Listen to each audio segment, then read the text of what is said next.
So I'm making this video on the wrong day, actually. There's a little video clip. So pretend I made this yesterday and that it's actually not tomorrow yet, if that makes any sense. So pretend this was yesterday. Hope that makes sense, because I forgot to do this. So I'm actually going this morning, which was yesterday, to do a keynote presentation just in Pretoria. A shopping mall, at a cafe. There's probably going to be about 60, 70 people there, business people. And it's prior to the conference I'm going to. They asked me to do this talk. I'm going to do it on visualizing visions for organizations and people. So I'll put a little bit of detail in later on. So the thing was, as a visual nomad, how do I do this? I don't want to use PowerPoint.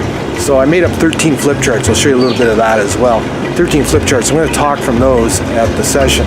And hopefully it's going to get a whole different flavor. So I'm kind of excited about that. So put a little bit in. And so again, it's just the idea of the visual nomad. How are you going to do it? By drawing, communicating, wherever you go, whatever you kind of do for this kind of visual nomad. Okay, let's have a look at how it went at the cafe keynote that I was doing. Kim, thank you so much for being here. We really appreciate it. From Canada, a world-renowned creativity expert, worked in many, many fields as a change agent, reinventing, creating new substance and adding value to creativity all over the world. We're really happy that you're here and say thank you and well, enjoy it with us. And here we go. Thank you. This is my second time to South Africa, but I've had other opportunities to travel to the Southern Hemisphere.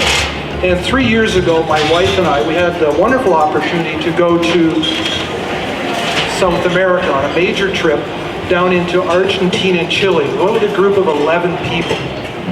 And it was one of those special trips. It was a trekking trip, so a bunch of middle-aged people going trekking. That's kind of interesting. But we went on this trip. We started in Argentina and then went to Chile. And we were in Patagonia, which is a very remote, wild area. Very beautiful. And an exceptional place to visit if you want to travel to South America. Very, very interesting. But we went on a trekking trip in this area, day treks. We stayed at hostels in the evening. And on our first full day there, we're all kind of a little nervous and tenuous because there's big Andes mountains there. And we're saying, boy, are we going to be able to handle this? And we had a young tour guide, or a young guide who was going to take us into the mountains on the first day. His name was Frederico. And Frederico's a young guy, so he's probably in his mid-20s, but he's got to handle all these middle-aged people, and how is he going to do it? But I was impressed by what he did. Because what he did, he captured our attention immediately by telling us what the goal was for the day. And in a very emotional way, he painted a picture in our minds. We were going to walk up this mountain valley past glacial fields to view a mountain called Mount Fitzroy. And he said, we're not climbing the mountain, but we're going to go to the base of the mountain, and it'll be a view that you've never ever seen otherwise in your life, and you'll be able to take phenomenal photos. And he painted this rich, emotional picture of the goal for the day. And were we all in? Yeah, we're all in. We're all standing with our backpacks on and our hiking poles. We want to do this. And then he got a little bit technical, and he said, but there's a certain direction we have to go. And we have to follow this particular trail. We can't go off this trail, and everybody needs to stay on that one trail the whole way. So we were willing to listen to that detail at that point because we wanted this emotional goal of seeing Mount Fitzroy. The next thing he did is he said, we have to go at a certain pace or a certain speed to get there. We have to go fast enough that we get there and back before nightfall because we can't be caught out. It was springtime and it could still snow, and it did snow that day. We have to be back in time. But the other thing is we can't go too fast. Because if we go too fast, not everybody's of the same ability. We have to go at a speed that everybody can travel together and stay as a group, that nobody gets left behind. Okay, that was kind of interesting. I didn't really want to listen to that at the beginning, but now I knew Mount Fitzroy was the goal. I was willing to listen to that detail. And whether Frederico knew that he was doing this instinctively or he'd been trained, I kind of think it was instinctive. He just learned it through experience. What he had done is something really interesting. And I call it the components, key components of a vision. What he did is he painted a really strong emotional picture of this goal, this view that we were going to get. The second thing he did is he talked about the direction we have to go. And direction, in our terms and business terms, could be the plan or the process that we need to follow. And the pace is, when are we going to get this done by? We don't have all day, but we need to take enough time to do it correctly. And so for me, what he did is he did a beautiful metaphor for me in my world of what I call a vision. And I want to be very careful to paint what I mean as a vision. I come from manufacturing, lean manufacturing. So when I talk about a vision, I'm talking about the installation of a project that has a beginning and a defined end. So that's how I'm using vision. And many of us have different views of definition. But for me, a good vision contains those three components. And it was really important the order that he gave those to us then. He started with the goal. And once we got us emotionally engaged, then we were willing to listen to the more analytical, technical detail that was required. So he did a beautiful, elegant job that day of getting us engaged right away in the vision for the day. Now, why is that so important? Anybody here heard of Simon Sinek, The Golden Circle? Yeah, got a couple of people. If you go on YouTube, look up Simon Sinek, and oh, by the way, feel free to take any photographs of these flip charts you want later on. I'm totally cool with that. Simon Sinek is known as a really good management person around the area of motivation and engagement. And Simon has something called the Golden Circle, or the Golden Circles. And in the center of the Golden Circle is something called why. It's the center of the core. Outside of that, next ring out is the how, and then outside of that is the what. And what Simon says is that to engage people in a vision, you need to start with the why. And the why is the emotional attachment, just like that Federico did with us with the goal that day. And why? Because it attaches to the limbic brain. That's where the emotion is going to begin. So you always start with the why in a vision. Why are we doing this, and how do I emotionally attach to it? We're going to see this fabulous view of the mountain. After you've engaged people in that, then they're willing to listen to how we're going to do it, and so also what we're going to do. And whether Federico realized it or not, his goal was kind of equivalent to the why. His direction was equivalent to the how. His pace was kind of equivalent to the what, Simon Sinek's word. So it's interesting to see that this young man intuitively kind of discovered this. So a good vision, you'll always start with the emotional why in an organization. So let's take it a little bit further.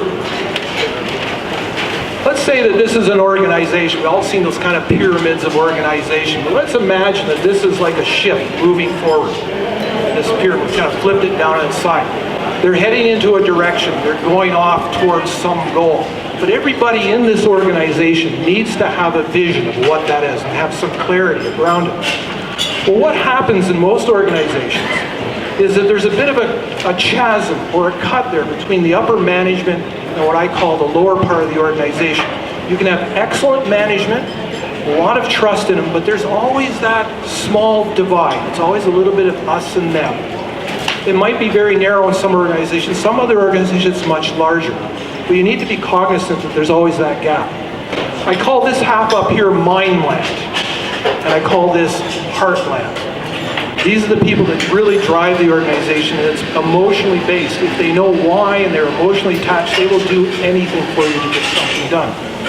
What happens though is that these people tend to live more in the how and the what, the more cerebral, logical left brain. And so when visions are created in most organizations, there's a lot of time spent up here. Getting that, we've got to have this done by such and such time, we have this much money to spend, here's business-wise why we have to do it. And there's a gap, it doesn't attach to these people in most organizations, the vision. And so what I'm saying here, there's actually a very logical case for more emotion in an organization's vision. And we often overlook that. So taking it down just a little bit further, let's go have a little closer look. And here's what I'm concerned about. The word vision.